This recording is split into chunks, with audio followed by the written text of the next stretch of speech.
इसके बारे में बताया गया, साध्य और साधन के बारे में बताया गया। साध्य क्या है और साधन क्या है, इसके बारे में बताया गया। तो आज इसकी कथा को हम सुनेंगे, तो मन लगा करके सुनेंगे, और मन लगा करके सुनेंगे तो ही समझ में आएगा कि साध्य क्या है, साधन क्या है। भाई साध्य और साधन अभी तो जाना हमें एक ही जगह है, पर साध्य क्या है? जैसे आपको ग्वालियर जाना है तो वो साध्य है, और साधन क्या है? जिस गाड़ी से जाना वो साधन है। वैसे ही महाराज साध्य है जगदीश्वर शांत सदाशिव, सदाशिव। कल मेरे से कोई कह रहे थे कि भोले बाबा की कथा क्यों नहीं सुना, तो मैंने कहा अभी भोले बाबा का जन्म ही नहीं हुआ। अभी पुराण के माध्यम से भोले बाबा का जन्म नहीं हुआ। जब सृष्टि का विस्तार होगा तब तो भोले बाबा का जन्म होगा। अभी अपनी सदाशिव की कथा सुन रहे हैं। जिन भोले बाबा को हम लोग जानते हैं वो सदाशिव के ही अवतार हैं।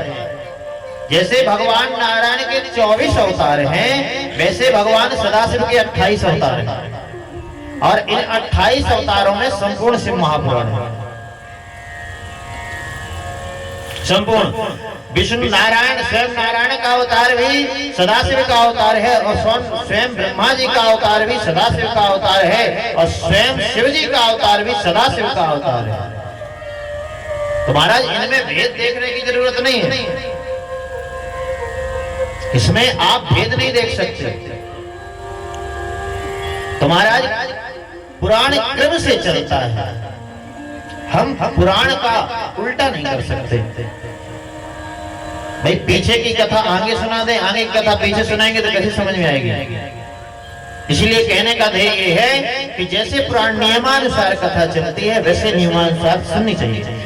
तो साध्य, मेरे कहने का ध्येय साध्य क्या है? सदाशिव जो अखंड सच्चिदानंद है, जो निराकार है और भक्तों के लिए साकार है। अब आप कहेंगे कि निराकार और साकार, तो महाराज निराकार वो होता है जैसे समुद्र है, समुद्र है तो उसका कोई आकार है क्या? अथाह जल है, जिधर देखो उधर नजर जाएगी। वैसे ही महाराज संपूर्ण संसार में सदाशिव विद्यमान है, संपूर्ण संसार में विद्यमान है। तो महाराज जब कोई भक्त उनको पुकारता है, भक्त याद करता है, तो महाराज जिस रूप में याद करता है, जिस रूप में देखना चाहता है, तो महाराज वही भोलेनाथ और महाराज साकार बन के उसके सन्मुख प्रकट हो जाते हैं। वो साकार। अभी तो पार्थिव शिवलिंग की पूजन चल रहा है, आगे कथा सुनाएंगे। पार्थिव शिवलिंग मिट्टी है, मिट्टी मृत्तिका लाते हैं ना शिव पूजन के लिए, तो क्या उसका कोई आकार है? आकार है क्या? और उसी का जब घड़ा सुंदर बना देते हैं तो वो साकार हो जाता है। वैसे ही परमात्मा निराकार है, निराकार ब्रह्म है। और कई लोग महाराज आजकल उसमें भी भेद देखते हैं।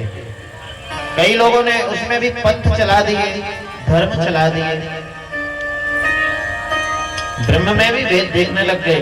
ये हम और आप ही देख सकते हैं, ओछी बुद्धि वाले लोग देख सकते हैं। हम और आप, मनुष्य ही सोच सकता है। मनुष्य जितने संसार में जितने अवगुण हैं, सारे अवगुण अपने दिमाग में सोच सकता है। बताओ परमात्मा में भी भेद